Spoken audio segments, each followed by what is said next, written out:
Hello, and welcome to MTN Outdoors. I'm John Riley, filling in for Andy Curtis, who's still on vacation. Now, just between you and me, I got a tip there might be some huckleberry bushes around here. I know it's a little bit early, but just like elk season, a little reconnaissance goes a long way. We're lucky in Montana to have easy access to federally protected lands, and after powerful storms and devastating flooding, both Yellowstone and Glacier are finally reopening. Going to the Sun Road is finally open and visitors are pouring into the park. Wednesday marks one of the latest openings in park history. The park opened on the 13th in 2011 due to snow levels and in 2020 due to COVID. The late opening this year was due to late winter weather and extended avalanche danger. The weather helped us out this last week. Our road crews were able to make some much needed progress on getting the road open. It was a big relief getting the road open this year. Many tourists visited the park earlier in the season with hopes that the road would be open, but today was the first day and visitors were thrilled to find out that they could access the entire road. Super excited that it opened while we were here. We weren't sure they were going to get to open it or not, so we're excited. For the second year in a row, vehicle reservations are required to access going to the Sun Road. Reservations are released 24 hours in advance at 8 a.m. the day before the effective date on recreation.gov. The lucky visitors who get to go up on the first day are excited for the Sun Road experience. Just the views and having fun. Yeah, the views and, seeing the glacier out in the middle of the summer. Park visitors should monitor and be aware of the nightly closures due to construction and some trail closures due to snow. The current conditions and closures can be found on Glacier National Park's website. With the road open, rangers are ready for the season and relieved the hard work of clearing the road is done. We're always excited to get the road open because that means our visitors can see and access more areas of the park. It's always a big stress trying to get the road open. Our road crews work really hard. In West Glacier, Kiana Wilson, MTN News. I'm looking at a black pup wolf. Since wolves were reintroduced to Lamar Valley in Yellowstone in 1995, hundreds of thousands of people have come to see them and grizzlies in what was called the Serengeti of North America. The tourists often stayed in Silvergate and Cook City nearby, generating millions of dollars of tourist business in the gateway communities. But the floods of early June destroyed the roadway through Lamar, and the northeast entrance of the park was closed. That means fewer tourists and cars coming down this road. It's often said nature fills a vacuum, and that's exactly what's happening here. People who live in the area say they've seen wolves and bears walking down the highway now that the traffic's gone. Last week we had a wolf a quarter mile. I'm looking at where the wolf was. We had a grizzly bear at the park entrance yesterday. The head of the Chamber of Commerce says Yellowstone's iconic wildlife are often seen in and around the villages. So, we have the wolves traveling back and forth, we have the grizzlies, we have the black bears, we have moose. This Minnesota couple detoured to Silvergate on their way to Colorado after they heard the news about the park closure. And one of the things we just did is we walked into the park, and there's exactly no cars, no other humans, so we got a lot of pictures, and we'll always remember this forever. Zach Lind came all the way from Bozeman twice to hike 6 miles into Yellowstone alone because the park is closed to traffic. Here we are in one of the most incredible places on the planet, and an opportunity that you won't have again. Lind points out the gateway towns are fed by 2 scenic highways. Chief Joseph, the Beartooth Highway will be open in just a few weeks, so you can come from Red Lodge or from Cody. From Silvergate and Cook City, Penny Preston reporting for MTN News. Any FWP warden will tell you, if you're out in the Montana mountains, you're in bear country and need to be prepared for a potential bear encounter. In this week's edition of Wilder View, our wildlife correspondent Tanner Saul explains why bears often appear on our hiking trails.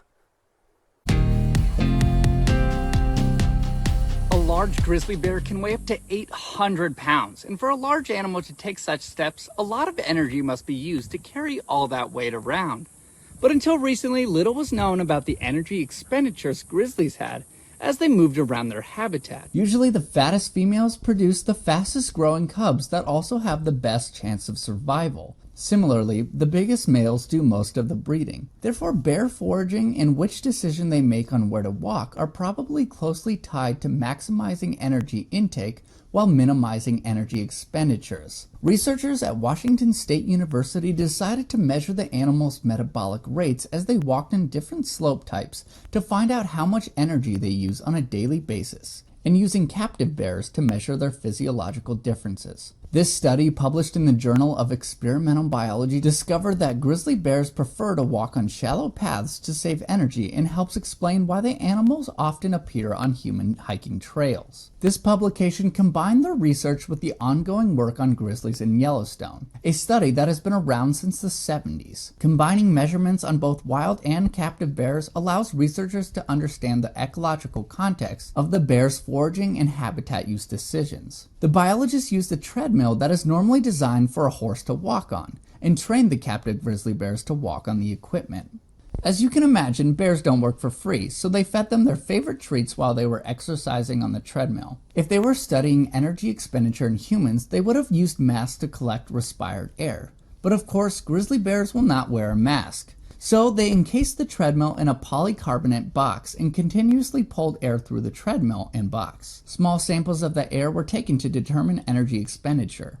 The front and back of the treadmill can be raised or lowered to help them measure the costs of bear walking on level ground and up and down hills. They also monitored the bear's heart rate with the same implanted cardiac monitors used on people, evaluating activity with Fitbit type sensors. They determined that ascending and descending slopes were quite costly for the bear's energy. They also found that grizzlies did not have a lot of energy to maintain long, high-speed chases. Grizzlies consume similar amounts of energy to climbing humans, wolves, and wild cats, in contrast to fleeing elk and deer, which use 46% less energy than grizzlies over mountainous terrain. GPS collars on the wild bears in Yellowstone show that the bears walk at a natural speed of 0.6 meters per second, similar to that of humans. It also turned out that grizzlies tend to select flatter paths that wind along shallower gradients to save energy. Instead of tackling steep ascents and descents, the bears chose to do a lot of side-hilling. Coincidentally, the bear's preference for shallow gradients is the same as the U.S. National Park Service's recommendation for the maximum gradient of trails, which explains why they often use the same trails we hike on. I'm Tanner Saul for Newsy.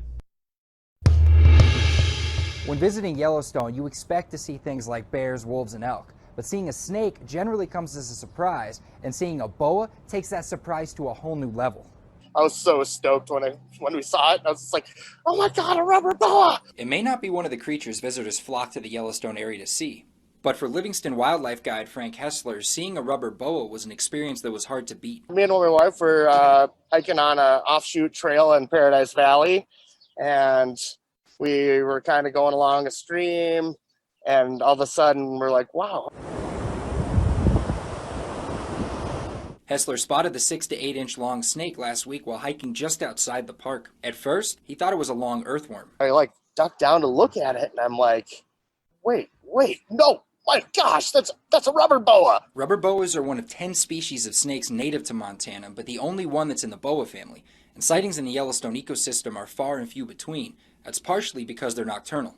I'd seen one in 2008 right by the Boiling River in Yellowstone, and I had no idea what it was then. Of course, you do a little research and look it up. Hessler now knows rubber boas get their name from their rubbery feel and appearance, and they can grow up to more than 2 feet long. A wildlife encounter this guide will have a hard time topping. It was a really cool experience, just super random, just sitting in the middle of the trail, just sunning himself just as it was getting cooler out. And one Hessler definitely won't forget. In Livingston, Phil Van Pelt, MTN News. Fun fact, pine needles can actually be brewed into a tea for an excellent source of vitamin C. Although I've been told firs and spruces taste a whole lot better than the others. Coming up after the break, we'll get a first-hand look at the technology search and rescue teams use. MTN Outdoors continues after this. We now return to MTN Outdoors. Now, it's always a good idea to take your time when outdoors to avoid getting lost or getting injured. That way you don't need the help of search and rescue. Gallatin County has responded to more than 15 missions so far this summer, but some members of the team are seeing it from a different point of view. MTN's Jane McDonald takes us up in the air to see how technology and rescue are progressing together. Time is of the essence on a rescue mission, and getting a good layout of the scene is not only important, but to Tyler Brandt, it's pretty fun. In my opinion, is the most fun. It's the best role to have on search and rescue, to be able to show up and just have a complete panoramic view of the entire scene and what we're looking for. From scanning the river basin, quickly identifying deer and animals, throw out that those were not the subjects that we were looking for, and keep moving. to being an eye in the sky for the team, Eliminate an area they don't have to go and search, or double check an area. and even scanning for potential danger. For example, with the dog team, dogs are going out and actually looking for this person, following scents and everything. Well, we can get up in the air and scan the area for bears. We can look ahead for where these dog teams are actually going. The drone was purchased back in November of 2021, and already the drone team has been an active member of the team. We're getting called for just about every single search and rescue call. And in the pilot seat, someone that is used to flying in critical times. Been a trooper at the Highway Patrol for 5 years now. Working 40 to 50 hours patrolling our highways and flying drones for collisions and crashes, Tyler Brandt knows that the minute he walks through the door, he could get called out to a rescue. Getting to still be able to serve this community in a different light is excellent. From the wheel of the patrol car to hands on the drone controls. And we're able to zoom in quite a ways. And this drone seems to be built for Montana. And we can be in the air with 20 mile an hour winds, no problem. And fly, we've comfortably flown it 1.5 miles away from our takeoff point. As far as cold weather, it can handle 0-degree temperatures, no problem. Although they don't fly in wet conditions unless it's critical, they know one day they may have to, because rescues are all about time. I mean, the elements and the weather here, it changes rapidly, and it doesn't take long for, temperatures to drop or precipitation to move in, and then you're dealing with possibility of hypothermia. The fact that we can get the drone in the air and at least start that process a little bit sooner is huge. In Bozeman, Jane McDonald, MTN News. City Club Missoula hosts a discussion with community and project members to talk about the future of Marshall Mountain, the focus mainly being on the mountain's master plan. The 320-acre recreation center located in East Missoula has become a hot spot for the Missoula community. Everything else they kind of have here, though. These campers are enjoying what Marshall Mountain has to offer: hiking, biking, and nature. But they do have some thoughts on what their hiking spot could turn into. Ski lift should be renewed and be able to work. We are faced with a blank slate at Marshall, which is kind of nice, and we can design these amenities from scratch. The city is under contract with the SE Group, a company that specializes in taking old ski resorts and turning them into regional parks. The project is broken up into 4 phases. Phase 1 is complete with data collection from a survey posted for public comment on what they hope to see at Marshall. The project is currently in Phase 2, reviewing community vision and creating a draft master plan. By the end of August, they hope to have the master plan draft out for public comment. And in terms of development, a big question asked is what will happen to this building? And it's something that's still up in the air.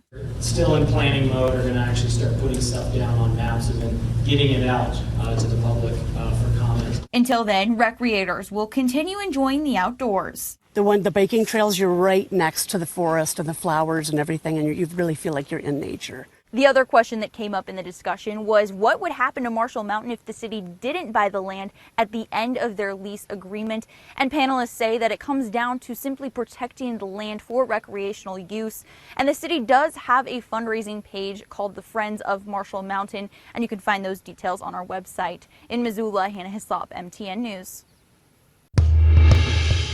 Every now a trend comes in and changes an industry forever. You can see that happening right now in bike shops as e-bikes are taking over. The Spoke Shop in Billings is a community staple, celebrating its 50th birthday next year. We sell fun here, right? So every day is a good day when you ride your bicycle, and every day is an exceptionally good day when you get a new bicycle. Dean Cromwell has owned the Spoke Shop for 11 years, and he loves helping people find the right bike. Excellent. And lately, for a growing number of customers, it's one with a little extra oomph. From 5 years ago to now, 5 years ago, people came in and said, and we would go, hey, you should try one of these e-bikes, and it's what's an e-bike, to now they come in and go, where are all the e-bikes? So it's changed significantly. An e-bike is simply a bike with an electric motor and battery that adds an assist when you pedal it. The way I like to explain it is it's you, only stronger, and it's further, faster, funner. And that assist is attracting a wave of new customers. One of the main things is it just gets people on bikes that maybe had given up on it, because biking's a pretty physical thing. On an e-bike, especially for people that are getting older, they've had a hip replacement, a knee replacement, I've got a million stories of people going, oh my God, I feel like a kid again with this extra help on the e-bike. So that's what makes them awesome.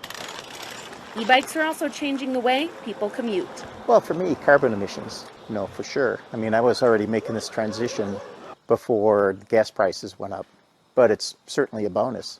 Billings resident Kevin Odenthal is among those now committing to this new cross-town commute thanks to a specialty ordered extended cargo e-bike. For me, it's just about being able to extend what I already do, which is, I'd like to ride my bike pretty much everywhere. Odenthal is already an avid biker, but he says the upgrade will make trips to the store a lot easier. And there's the issue of being able to carry things. But aside from that, I can get almost everywhere in about the same amount of time it would take me to drive. I wanted to try out an e-bike myself, so I grabbed a friend and brought them on one of the best bike rides in Montana, going to the Sun Road in Glacier National Park. And just like a number of Montanans, the fun of e-bikes has me convinced. It really is the next big thing. In Billings, Jackie Coffin, MTN News. Now, huckleberries aren't the only tasty edible in Montana's forests. There's wild strawberries, raspberries, Saskatoon or service berries, and my personal favorite, chokecherries. There's also edible mushrooms like morels. But that being said, if you can't be 100% sure about what you're eating, don't. It could be hazardous. Coming up after the break, we'll show you how to spot another common summer hazard on Montana's lakes and ponds. MTN Outdoors continues after this. We now return to MTN Outdoors. In summer months, Montana's lakes and ponds can be prone to algal blooms, and in some cases that algae can be harmful or even fatal to people or animals who ingest it. MTN's Jordan Johnson has more on what to keep an eye out for. The Montana Department of Environmental Quality has issued 2 caution advisories for harmful algae blooms across the state. One of them is here at the Duck Creek Campground along Canyon Ferry, where it has been identified to have harmful toxins. Algal bloom. They are an overgrowth of a certain type of algae, actually a cyanobacteria, that when it grows and proliferates, it has the potential to produce a toxin that can sicken humans and even kill animals and livestock. So DEQ is asking the public to report any suspicious lining on the water. The algal blooms can have an appearance similar to pea soup, grass clippings, or spilled paint, and even have colors like red, green, or blue. Helena reservoirs like Lake Helena and Canyon Ferry have a history of producing harmful algae. When we have a lot of hot, still days without a lot of wind, and when there's a lot of sunshine. So I think the storms we've been having this spring have actually helped really mix things up and kind of disturb the HABs from forming. Summer had a late start this year, which can make a long season for the potential for toxic algae to form. We start getting reports of HABs as early as late May or early June. And then we keep getting reports typically throughout October. If you suspect an area may have toxic algae, don't swim or boat in the area and keep pets and livestock away from the water. It can be fatal if ingested. And with these algae blooms, the dose makes the poison. So it depends on how much you're exposed to and for how long. And then that may correlate to just how sick you or your animal might become if they become into contact with the harmful algal blooms. When in doubt, stay out. And if you notice anything suspicious laying on the water while you're out and about and suspect it to be a harmful algae bloom, you can report it to hab.mt.gov. On Canyon Ferry, Jordan Johnson, MTN News. With this month being Pet Hydration Month, there's a lot you need to know about how to keep your pet safe in the hot weather. With the heat index increasing in Montana this week, it is important to know how to handle the sizzling temperatures with your pet and what to be prepared for. They're very poorly tolerated to the heat. They can't perspire, so for them to dissipate heat in their body, they have to pant. When there's heat, there comes responsibility, and leaving your dog in the car on a hot day can take a dangerous turn quicker than you may think. Not put them in the car is the best thing. Dogs that have been in the car for 10 or 15 minutes can die depending upon the conditions. Part of those conditions are the dogs that get worked up and do a lot of barking and panting. If there is a risk of heat stroke, there are certain red flags to look out for. They start drooling. So when the drooling starts, we're at a very dangerous spot. Although the heat heading our way might be worrisome, there are ways to keep your dog cool and healthy. So in general, too, with the summertime temperatures, you can make them more comfortable by giving them a short haircut. They have cooling vests for dogs, so it's a gel material that just maintains the moisture. Montana is an outdoor-loving state, so instead of completely avoiding being outside with your pets, we can always plan on having water for the dog. When we're hiking, try trails with a lot of shade, with multiple creek crossings if that's possible. There are also many parks and ponds in Gallatin Valley to cool your dog off while having fun. What do I do on a hot day with Annie? I take her to the pond. In Gallatin County, I'm Kristen Merkel, MTN News. Thank you for joining us on this episode of MTN Outdoors. If you've been missing Andy Curtis, don't worry, he'll be back next week. Now, some of you might be wondering, where exactly are these huckleberry bushes I set out to find? But come on, these are huckleberries we're talking about. There's no way I disclose that information.